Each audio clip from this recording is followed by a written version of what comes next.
Payroll runs the world, and behind every paycheck is the state-of-the-art technology. This Global Payroll Week, Neeyamo proudly presents a special limited series, the Payroll Tech Toast. Join us as we toast the people, the passion, and the cutting-edge technology shaping payroll around the globe.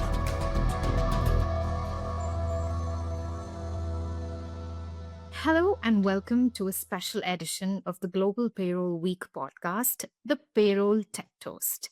I'm your host, Nancy, and today we're raising a toast to the future of payroll where innovation, technology, and transformation are redefining how organizations manage their global workforce. We'll be exploring what's next for payroll, from emerging technologies to new models of work, and I'm thrilled to be joined by someone at the forefront of this evolution. Let's welcome Ned McEvoy, Head of Payroll from EX3. So grab your favorite brew and let's dive into the future where payroll isn't just about processing payments, but about powering businesses, growth, and agility. So let's get started. Well, as a matter of fact, know that you're really passionate about payroll innovation. So could you let us know a bit about your background and what drives you towards this passion? Yes, absolutely. Firstly, thank you very much for the invite today. Delighted to be here. Looking forward to a very interesting conversation. So a little bit about me and my background. I've been in payroll for many years. My first experience was actually when I was doing some work experience at secondary school, so 15 years old, and entering data from a piece of paper into a payroll system. And at the time, I didn't really have a full understanding of the full end-to-end process. But what I did see is the passion and the dedication of the people that works in payroll. And that's really sat with me throughout my entire career. Obviously, since then, I've developed and had pretty much every role there is in payroll over the time. I've also got a real interest in tech. So I studied a bachelor's degree in computer science and also went on to do an MBA. So it's really this combination of understanding the passion of the people in the industry, combined with a natural passion for innovation, alongside the understanding of the impact it can have in an organization strategic context. So three things that really, I think it's a really exciting time to be in payroll, and that really fuels some of my passion for it. That's brilliant, Ned. So payroll as a product or as a concept seems very simple on the surface, right? Like, for example, you get the work done, and with the work done, people just get paid for what they've done. So what just goes beneath the surface? Could you just explain us? Because I'm very sure it's really exciting. Yeah, absolutely. I mean, it's a bit of a running joke in the payroll industry, right? That there's just a big red button somewhere and someone hits the big red button, everything just works. I think when people don't work in the payroll industry, it can sometimes seem like that, right? It can sometimes seem from a distance that it's so simple. You just press a button and it just works. Obviously, the reality is there's a lot of complexities, particularly when we're thinking about global payroll. And this is where payroll stands apart from maybe some of the other business functions like HR, for example, where there isn't necessarily the need to be as focused on that local aspect of compliance and legislation. So one of the key things that any payroll organization is going to be focused on is compliance, making sure they've got the right reporting, regulatory reporting that goes out to the various bodies that they're operating in. And I think it's a really exciting time to be in payroll because, some of the, and we'll talk about this a bit in later on, I'm sure, some of the other functions around payroll have already kind of gone through a process of having a single system and moving to this SaaS-based cloud mindset. And payroll's for a long time been in that too hard to manage box. And I feel like in the last few years and in the next few years, it's really getting the attention it deserves. So there's a lot going on behind the scenes, and it's a really exciting time. Do you think payroll transformation, especially at this time, is really critical? If so, why do you think so? Yeah, absolutely. I think sort of linking to my previous point, there's a lot of organizations haven't grasped the net on of dealing really with global payroll. And often there's, outdated legacy systems, maybe multiple different systems in different countries. There's possibly issues with integrations, for example, something we see a lot of. And now we've got technology that's evolving. We've got AI that's coming along. And now in order to really leverage some of that technology and get the benefit of the innovation that's available in the industry, it's crucial that payroll transformation is front and center. Some organizations have obviously done it, right, and are ahead of the curve. But what we see is many organizations still aren't quite set up to really get the benefits of this next wave of technology and innovation. So it's something I'd really recommend to pay some attention to. And paying attention to it can first be looking and understanding where you are as an organization, maybe thinking about your payroll strategy, thinking about your roadmap, and making sure that you're really set up for getting the most business benefit you can from the innovation and technology that's on its way. Having said about AI, my next question would be, how is AI transforming payroll from a reactive task to a predictive one? We've been hearing about this a lot, right? So could you briefly elaborate on it? Yeah, absolutely. It's the hot topic, isn't it? AI, everybody's talking about it. It's certainly something that a lot of organizations are looking at.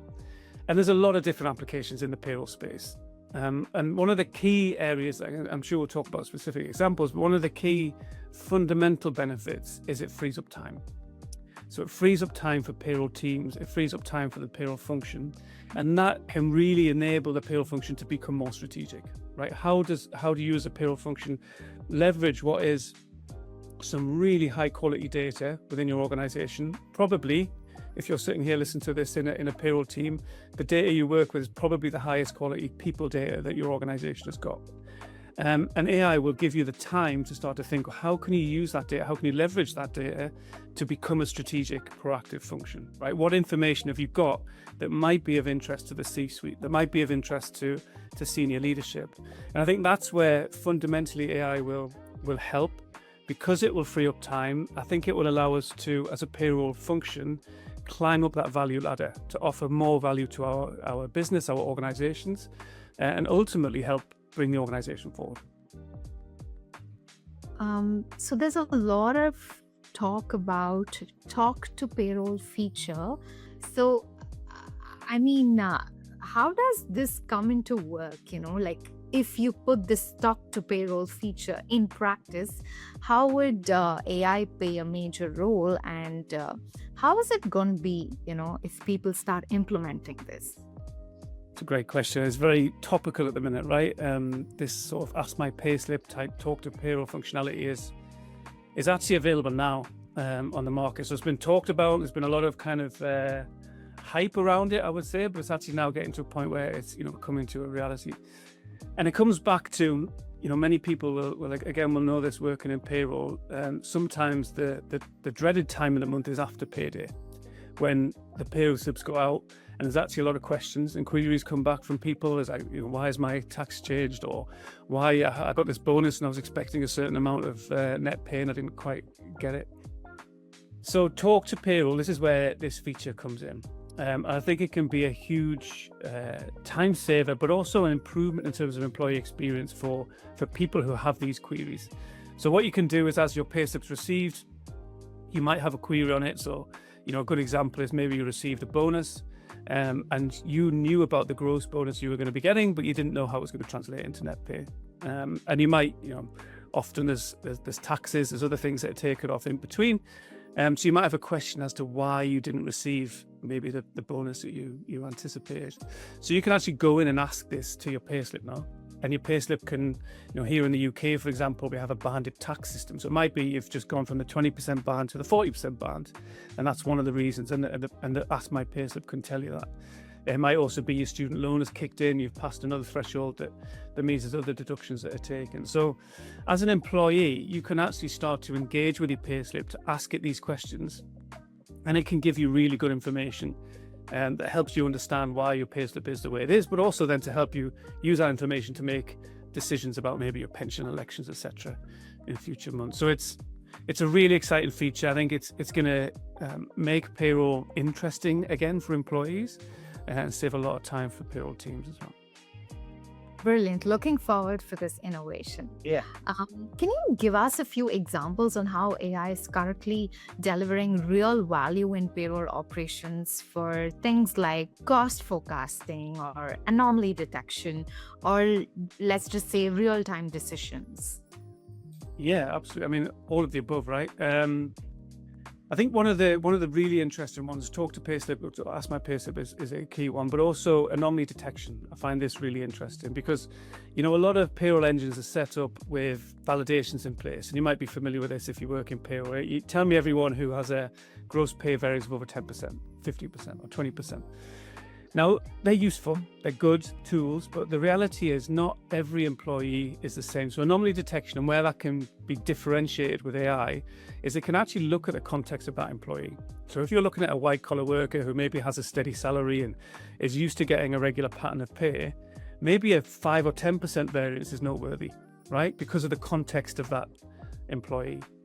But if you're in, let's say, hospitality industry, and you've got varied hours every month, every week, it might be that a 5 to 10% variance is completely normal. So all of a sudden, AI can use that information, that context, to then help with that anomaly detection and help make sure that when you're getting validations or getting things that you need to check in a payroll system, it's actually meaningful based on that context of that employee. So I think that's a really, really useful one. Also, in terms of forecasting, I mean, you can see it now, even with, I'm sure many listeners use ChatGPT. Even with ChatGPT, you can take a spreadsheet now, upload it, and you can have a series of historical data and ask it to predict forward what that might look like in the future based on the patterns. And it is incredibly powerful. So I think as we see more and more of these tools integrate in with payroll solutions themselves, again, this is how you as a payroll function, or we as a payroll function, can elevate ourselves within the organization to make sure that we're actually providing more strategic content to our senior leaderships, and we're actually helping them with that forecasting piece and helping them with the future direction of the company. Managing payroll across borders sounds incredibly complex. How do you think companies can maintain the global consistency along with local compliance? Yeah, it's a great question. I think, obviously the focus of this podcast is technology. But when we look at the reason that we need to be local for payroll, it's got nothing to do with technology. It's to do with politics, right? It's to do with countries that have ownership over their own tax calculations, and quite rightly so. And that's not going to change as far as I'm concerned. I don't see that changing. So this also is why payroll stands apart from maybe other technology implementations, is because there is that need for that hyper-local focus. Going forward, I think every organization has a different way of dealing with this, and it's really important you understand your own local context, and depending on your headcount spread, like how your geographies are managed, and also depending on how many employees you have in each of those countries, that might be a determining factor as to whether you decide that you're going to need to set up a local payroll function versus outsourcing with a provider. And this is something that every organization who operates globally will have to think about. So I'd really encourage everybody not to assume that this can just be something that is one size fits all. Payroll isn't one size fits all. Technology will help, right? It's going to aid that process, but it's also not going to solve for the fact that the reality is, will and remain be the same, is that payroll needs to have that local focus. So I'd, talk to partners, talk to people that can help, talk to people that have got the experience. And it's, I'm sure we're all available, right? To, if you have any questions, we can come and offer some advice. From a tech perspective, what does the ideal stack look like for running payroll at a global scale? Yeah, this is it's been a bit of a trend, like fashion, this, hasn't it? When you look back, and I like sometimes looking back over history to then predict forward. If you look back over history, we used to have the old mainframe, right? Centralized was the starting point. Then we decentralized it to the client server model, where you have a lot of PCs running a lot of the processing. And then it came back together again, centralized in about 2010, with the SaaS kind of cloud mindset way of working. So you can see it's a cycle, right? And the cycle is changing again. So my view in terms of the tech stack is, I do think things will veer towards more centralization, but there's always going to be a balance, essentially, of the efficiency of a centralized tech stack versus the risk reduction of diversifying. And I think that's the play that all organizations need to start thinking about. Often there's a blend, right? So you can look for a hybrid approach where, rather than having, let's say, you've got 40 countries in play, rather than having 40 tech stacks, you can consolidate that, right? So you can bring that number down, while still giving you a little bit of diversification in there to maybe 2 or 3. And I think that's going to be the way things go forward from here. In the future as well, I think we'll see more and more of a kind of an artificial intelligence user layer across the front of that tech stack. So even if you do have 2 or 3 solutions in the back end, you can actually have a single user experience at the front end. I think that's going to be key for driving adoption and making sure that, employees get the right experience as well. Ned, talk to me about what's more challenging. Is it paying globally or reporting globally?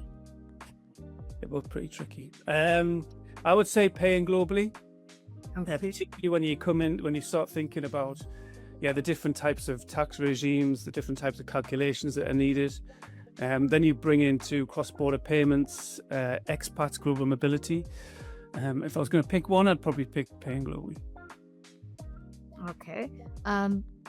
Could you briefly explain a little more on the challenging part? If you're picking paying globally, why is it, and why is the other one more challenging? Yeah, I mean, they're both challenging, right? I think paying globally is more difficult because of the number of factors you've got that are linked to it. So if you take into account the managing of transactions globally, you've got FX to deal with, you've got different banks to deal with. I think we'll talk in the upcoming section about blockchain as well, and some of the technological changes that you've got there. There's also different languages to think about, right? How do you have the right support in a country? If people have queries on the payslip, I'm sort of counting that as paying globally.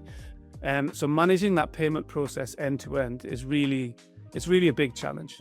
Now, reporting isn't easy. I'm not suggesting that it means that reporting easy. There's challenges there, particularly when you take into account local legislation and some of the different types of reports that need to happen in each of the countries.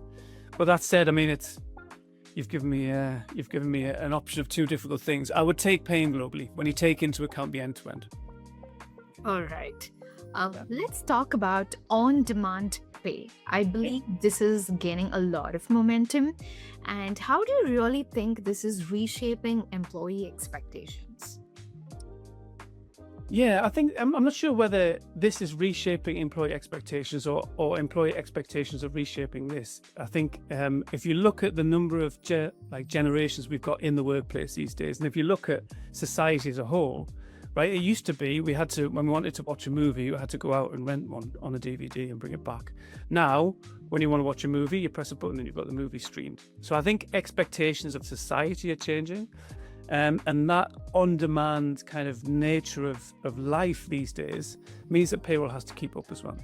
And I think it's the expectation of society that's actually driving some of these changes in payroll. And it's a fascinating time to be involved, particularly when you think about the gig economy, right? You've got lots of people now who are maybe delivery drivers, for example, who, they do a delivery and they get a payment.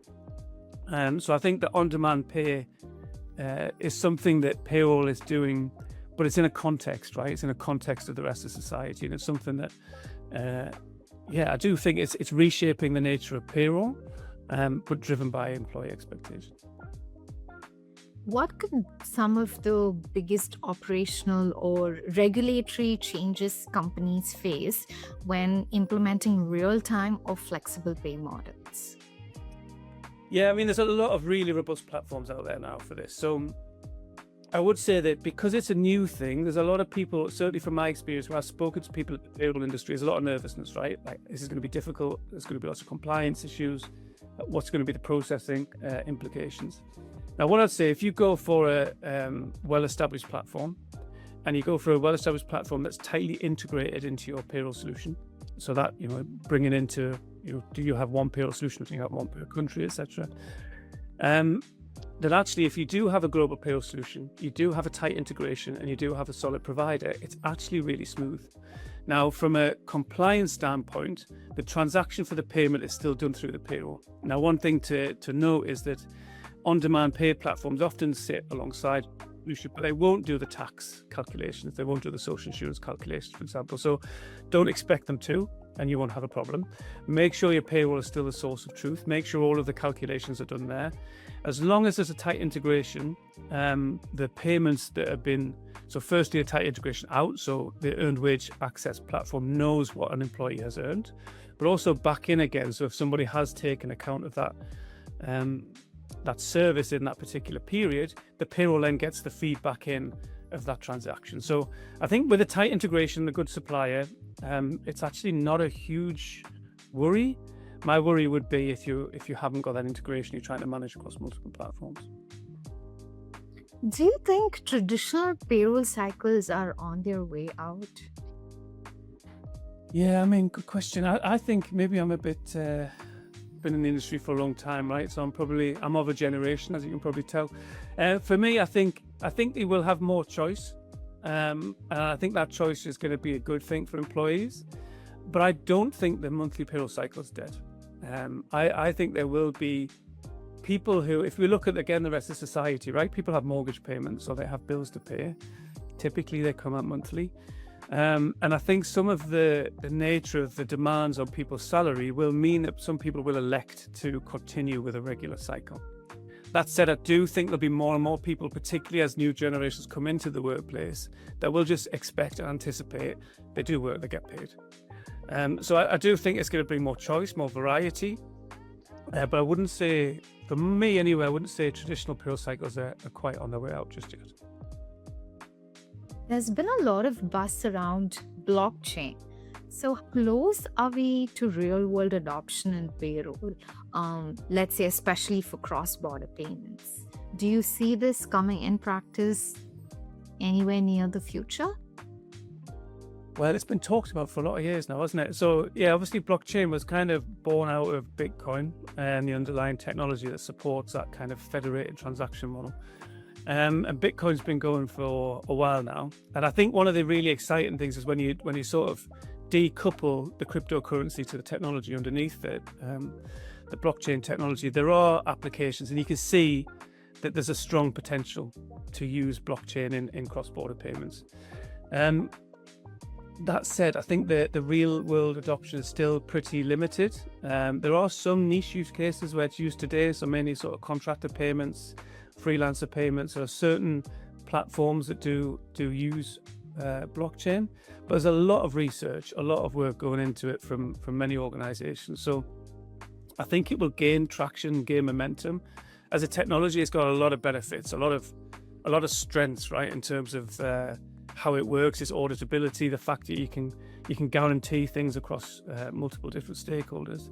But for me, I would say, I don't know, maybe 2 to 5 years, and then I can see we're going to have a much wider mainstream adoption of blockchain. It's going to be much more useful in many organizations.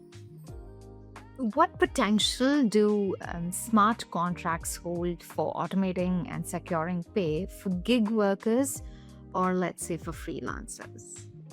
Yeah, I mean, smart contracts, they're a fascinating area.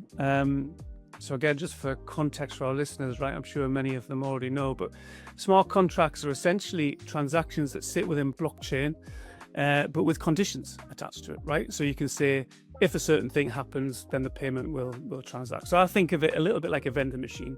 Sometimes you put lots of coins in a vendor machine. When you put the right number of coins in there, the product comes out. And smart contracts are sort of similar in the blockchain space. And it can offer huge potential. I mean, if you think about a real life example, think about someone who's doing deliveries, for example, and they're doing their rounds. You could get to a stage where as soon as the delivery is made, the recipient clicks on the app to say that the delivery is done, and the payment is automatically transacted to that person that's made the delivery automatically without anybody getting involved using blockchain. So you can see the potential is huge. I think the areas that still prove a little bit of a challenge, I think it'll work really well for, as you say, for freelancers, right? People are looking after their own tax, and you don't need to worry about that. But where there's going to be cases that you need to look after tax and legal compliance, I think that might be a second or third iteration of this technology. So there's huge potential. I think if you can start to build in some of these simple use cases, as you say, gig workers and freelancers, I think in the future we could actually see it expand beyond that, because there's no limit to the conditions that you can put within these contracts, and the potential is massive. With decentralized payment models, what do you think are the compliance risks that companies should be watching closely? Let's begin with what is a decentralized payment model? Yeah, so blockchain is a decentralized payment model. It's a really good example of that, where it uses peer-to-peer validation of a transaction to validate that transaction. So it's a really good tool, and it's something that allows things to be managed in an entirely different way from the typical payment model. So usually as a bank, it's centralized, it's making payments. Whereas a decentralized payment model is peer-to-peer, where the transaction is validated via blockchain before it's then paid out. So it gives an extra layer of validation. It means that things don't necessarily need to rely on that single point of failure, the bank, the single entity, if you like. But it isn't something that's regulated yet in the same way. And I think that's the key watch out. And there's a lot of talk in various different countries about, how could we regulate these type of technologies? And it's very closely linked to cryptocurrencies, right? So when you've got cryptocurrencies, again, there are some platforms out there that are allowing payments. You can get paid in Bitcoin, for example.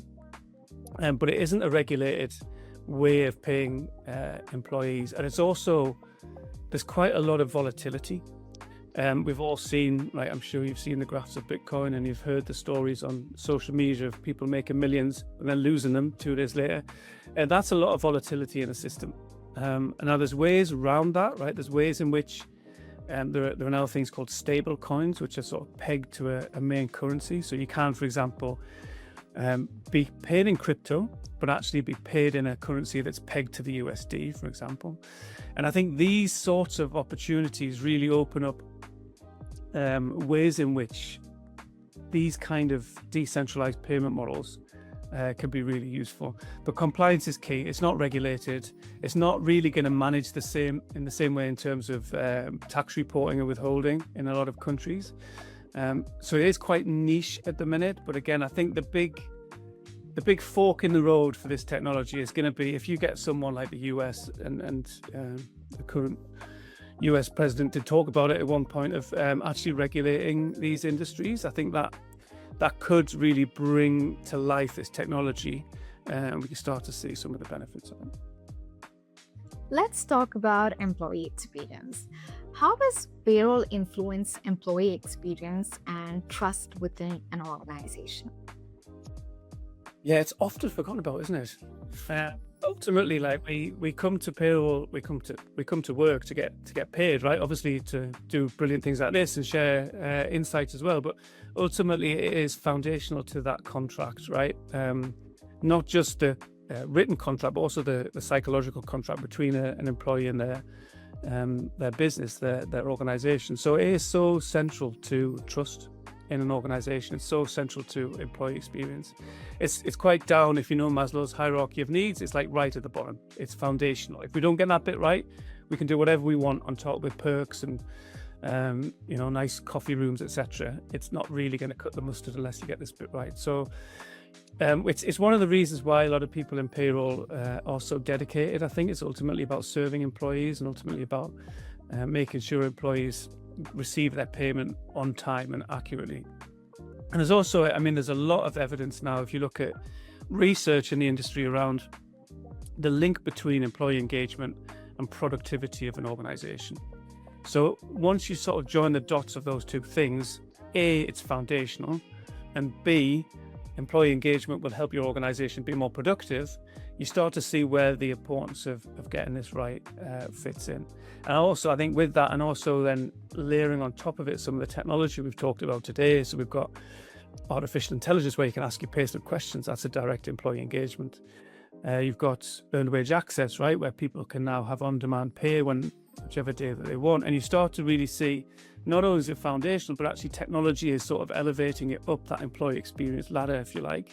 And the number of touch points and the number of the amount of impact that payroll can have on employee experience is increasing as technology is bringing innovations into the fold that's enhancing that experience. So often overlooked, I think, and definitely something that going forward, I think, will become more and more prevalent as the technology enables it.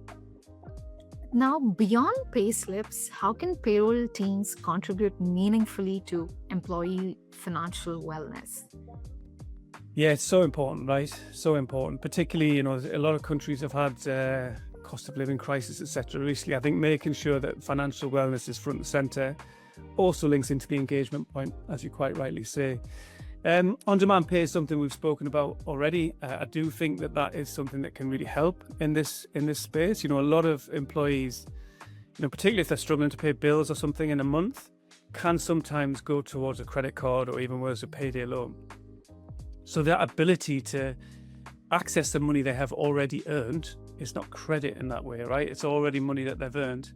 It has a strong moral argument to it that actually employees deserve that, right? They deserve access to the money that they've already worked for. And I think that can really help with financial wellness and help sort of put people at ease and have less reliance on credit. So I think that's really key.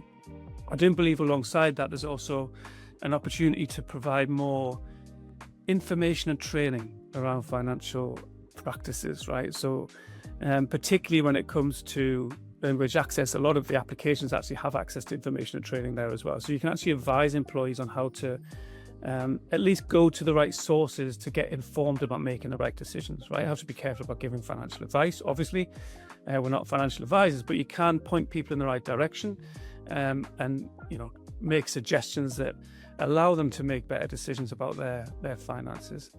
And also tax and benefits advice, like understanding what's available in your organization. Many organizations have flexible benefits packages, have various different options that you can use the way it's run through payroll, sort of the mechanism to get access to some of these benefits. So I think there's a role for payroll there.